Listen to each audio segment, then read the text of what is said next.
mamaly fanontaniana sarotra. Izay no lohateny manokana ho jerevantsika indray amin'ity androany ity a.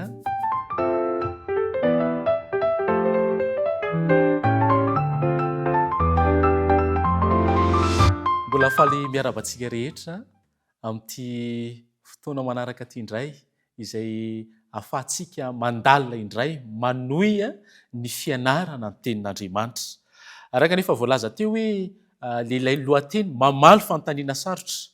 Omalintsika dia nijery na saina na maky an'ilay toko sy andininy fototra izay iarahantsika dia ny mpanjaka voalohany toko fahafolo ka ny andiny voalohany ka hatramin'ny telo ambin'ny folo. Mino fa samy efa namaky an'izany avokoa isika rehetrarehetra fa andao fitiantsika fohy ampahany amin'izany toko sy andiny izany.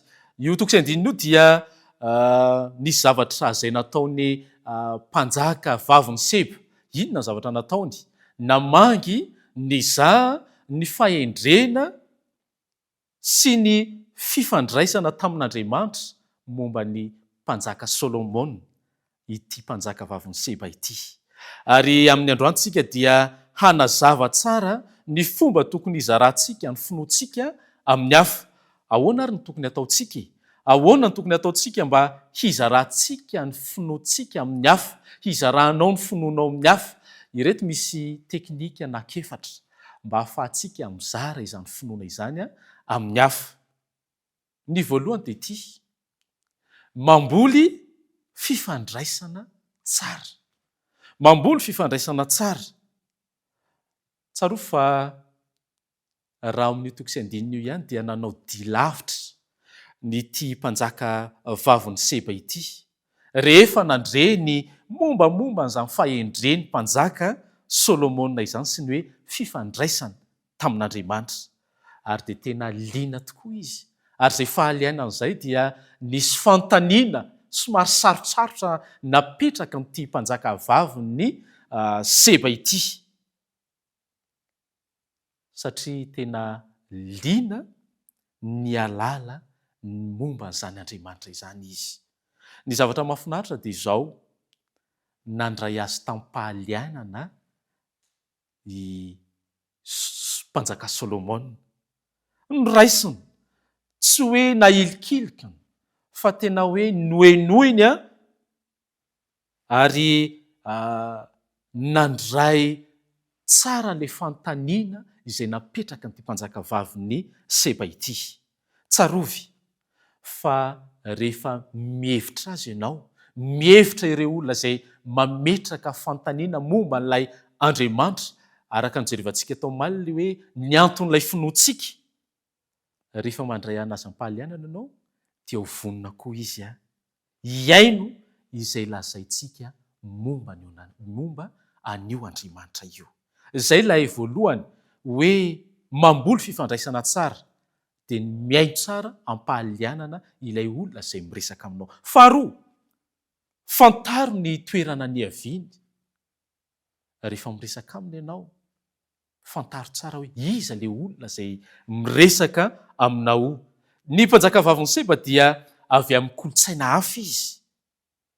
Fa izao namaly tampaharetana ny fanontaniana izay napetran'ity mpanjaka vavy ny Seba ity, ny mpanjaka Solomona.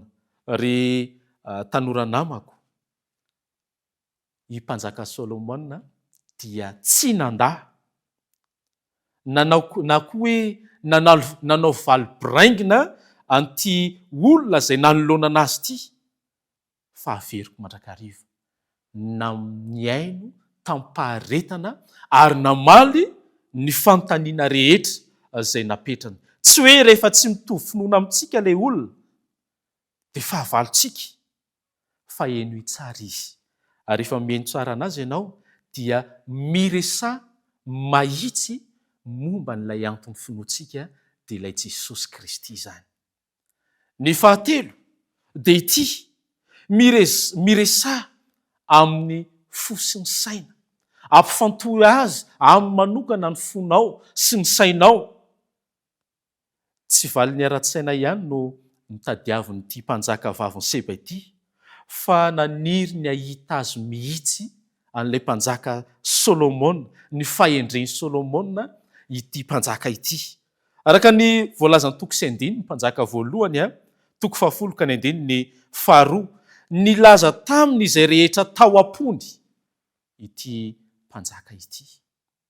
Izany ihany koa no anisan'ny tian'Andriamanitra ho ataonao, lazao izay ho am-ponao rehetra momba ilay Andriamanitra.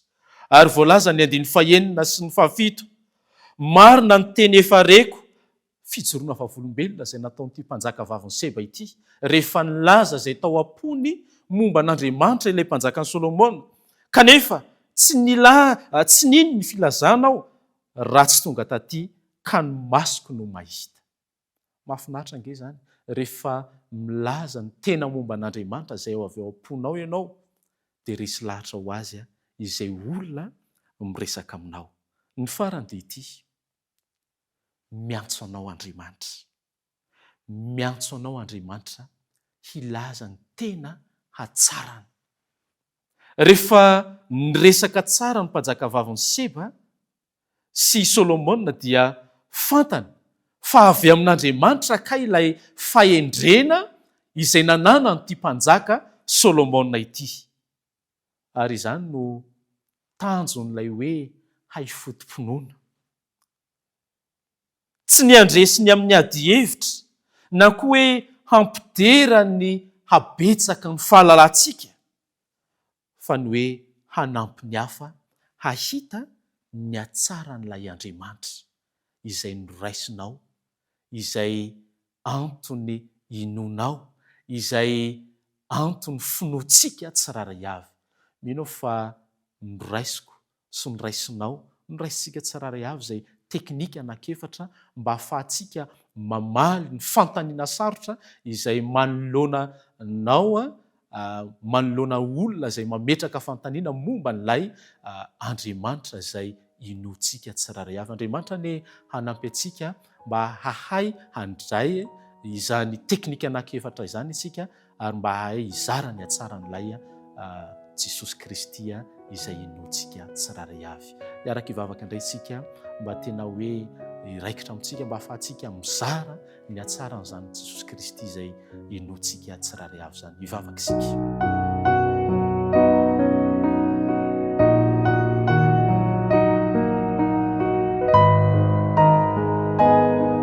Rainay izay ny an-danitro, mbola faly izahay ny nandray ny teninao ary nanome hevitra, nanome teknika anay ianao mba ahafahanay mizara ny mombanao, ny antony finoanay tsiraray avy amin'ny olona izay tafaresaka aminay.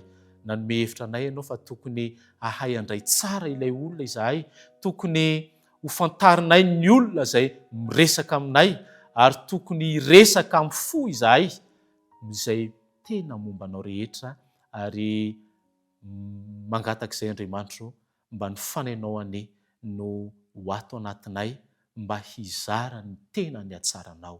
Amin'ny anaran'i Jesosy Kristy no hanonana izany vavaka izany. Amen.